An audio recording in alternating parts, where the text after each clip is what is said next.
सरकार और प्रशासन नारी सशक्तिकरण को लेकर चाहे लाख दावे करती हो, लेकिन धरातल पर इसकी सच्चाई बिल्कुल विपरीत है। आए दिन विवाहिताएं घरेलू कलह और दहेज के दानवों की भेंट चढ़ रही हैं।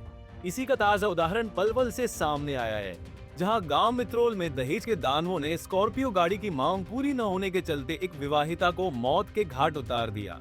हालांकि घटना की सूचना पाकर पुलिस मौके पर पहुंची और शव को कब्जे में लेकर पोस्टमार्टम के लिए सिविल अस्पताल में रखवा दिया है। इसके अलावा मृतका के भाई की शिकायत पर सास, ससुर, पति और दोनों नंदों के खिलाफ मुकदमा दर्ज कर जांच शुरू कर दी है। बहुत ही शरीफ बेटी, बिल्कुल सीधी ही, उसको जी दुखी कर रखो। परसों उसकी मम्मी से बात हुई है उसकी, वो कह रही थी मेरा जी घबरा रहा मम्मी, कलेशबाजी ज्यादा है, मुझे बुला ले, ये लोग तंग कर रहे हैं। उसके बाद में उसकी मम्मी ने कही बेटी 1-2 दिन और रुक जा, मैं भेजूंगी लड़का और बुला लूंगी। तो कल उसकी मम्मी उसे भेजने वाली लड़का, लेकिन किसी ने भी फोन नहीं उठाया। लड़के से बात हुई कि लड़की से बात करवा दे, सुमित से बात हुई थी। उसने कहा कि मैं घर पहुंच के फोन करूंगा और बात करवा दूंगा, मैं खेत पे हूँ।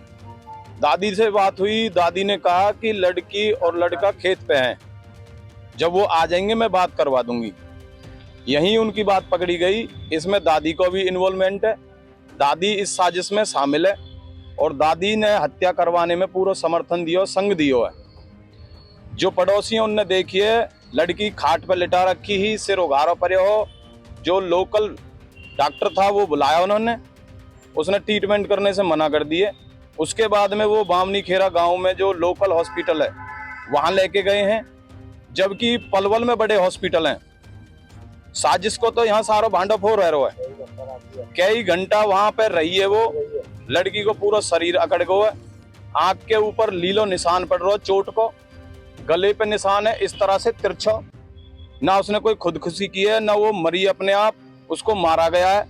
उसकी साजिश के तहत गुस्सा में हत्या करी गई है और मरने के बाद में उन्होंने उसे दूसरा रूप देने के लिए एक लोकल हॉस्पिटल में ले जाके डाल दी। वहां ले जाके डालने को क्या मतलब हो, पलवल में बड़े हॉस्पिटल है, अगर कोई परेशानी ही तो यहाँ दिखानी चाहिए। लोकल में फंसे हैं, ट्रैफिक में जाम में फंसे हैं, दूसरी तरफ शहर के बजाय भगने के गांव की तरफ भगे हैं, तो ये उसमें दोषी हैं और दोषी के खिलाफ कार्रवाई होनी चाहिए। इन्होंने पूरी किस तरह से हत्या हुई है वर्षा की? और हत्या दहेज को कारण, दूसरा घर को घरेलू कलेश, घरेलू जो हिंसा उसको कारण है। लड़की के गले पे सरिया को निशान है, आंख पे चोट को निशान है। तो ये तो बाकी तो पुलिस ही छानबीन करेगी।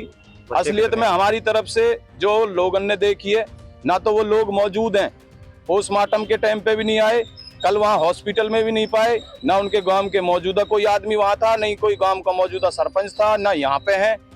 सारे लोगों को पता है कि ये हत्या हुई है, इसलिए दोषियों के साथ कोई नहीं आ रहा है। कितने बच्चे हैं वर्षा को? वर्षा को एक लड़का है जी, 9 महीने का, उससे वो बच्चा भी छीन लिया दादी ने, और जो दादी की सास है उसने, दादी सास ने, और उन्होंने उसके साथ में बदतमीजी करी है। पड़ोसियों ने सुना है, बच्चा छीनने के बाद में उसके साथ में मारपीट हुई है खेत पे। वहां से आने के बाद में घर पहुंची है, पड़ोसियों ने जो बताई है। उसके बाद में किसी को नहीं पता किस तरह से मारी है, क्या हुआ क्या नहीं हुआ है।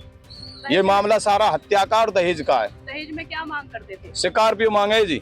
वहीं मृतका के भाई अनूप ने जानकारी देते हुए बताया कि वर्षा की शादी 23 अप्रैल 2023 में गांव औरंगाबाद मित्रोल निवासी सुमित के साथ हुई थी।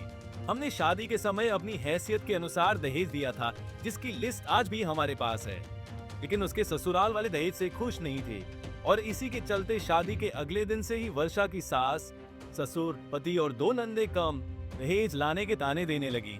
उन्होंने दहेज में स्कॉर्पियो गाड़ी और नंदों के लिए सोने के आभूषणों की मांग की। दहेज की मांग पूरी न होने पर ससुराल वालों ने वर्षा के साथ मारपीट की। इस पर अनूप ने अपना एक प्लॉट बेचकर ससुराल वालों को 6 लाख रुपए नकद दिए। कुछ दिनों बाद वर्षा के ससुर ने कहा कि 6 लाख रुपए में कौन सी स्कॉर्पियो आती है, और फिर से वर्षा के साथ मारपीट की, जिसके बाद हम वर्षा को अपने साथ औरंगाबाद गाँव ले आए।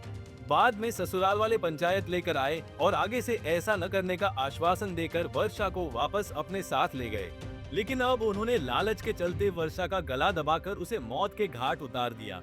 उसके ससुराल वाले उसको शुरू से ही दुखी रखते हैं दहेज वगैरह के ऊपर। ये भी बोलते थे कि स्कॉर्पियो गाड़ी मिलनी चाहिए थी हमें, ये वो कभी नंद के साथ भी कई बार हाथापाई हो चुकी है। हमने कई बार समझाते अपनी बेटी कोई बात ना भैया, अपने घर बसा, दबा दी हमने बात संभाली खूब, लेकिन अब लास्ट में आके तुमने कर दिया काम भैया। कब उसकी शादी हुई थी, किससे हुई थी, कौन से गाँव में हुई? 23 अप्रैल 2023 को उसकी शादी हुई थी मित्रोल औरंगाबाद गांव में मित्रोल में। और उसके हस्बैंड नाम सुमित, उसके पिता का नाम है विक्रम। किस तरह से परेशान किया जाता था वर्षा को वहाँ पे? कब से शादी से दूसरे तीसरे दिन से ही दुखी करने लगे थे कि हमारा बेटे पे 10 किला हमें, और इसको स्कॉर्पियो मिलनी चाहिए थी, क्या दिया तेरे पापा ने, क्या नहीं दिया, फलाना ढिकरा। शुरू से ही ये बात चलती आई है, हम बहुत से बात से मारी, लेकिन है गो। अब किस तरह से हत्या की है उसकी? अब ये तो उन्होंने फोन करके बताया था सुमित ने कि तेरी बहन ने फांसी खा ली। अब ये चीज़ तो यहीं पता चलेगी हॉस्पिटल में। क्या मांग करते हो? पुलिस क्या कार्रवाई कर रही है? पुलिस कार्रवाई अब ये बोल रहे हैं कि पोस्टमार्टम के बाद ही करेंगे कार्रवाई। पुलिस ने तो ये बोला हमसे। मृतका के परिजनों का कहना है कि वर्षा के हत्यारों को कड़ी से कड़ी सजा दी जाए ताकि हमें न्याय मिल सके। उन्होंने बताया कि वर्षा का 8 महीने का एक बेटा भी है, उसको भी वर्षा की दादी सास ने छीन लिया है। अब पीड़ित परिवार लगातार कानून से इंसाफ की गुहार लगा रहा है। पलवल से दिनेश कुमार, पंजाब केसरी टीवी। हमसे जुड़े रहने के लिए हमारे YouTube चैनल को सब्सक्राइब करें और नई वीडियो की नोटिफिकेशन के लिए बेल आइकॉन को दबाएं। अगर आप ये वीडियो Facebook पर देख रहे हैं तो लाइक जरूर करें और ज्यादा से ज्यादा शेयर करें। धन्यवाद।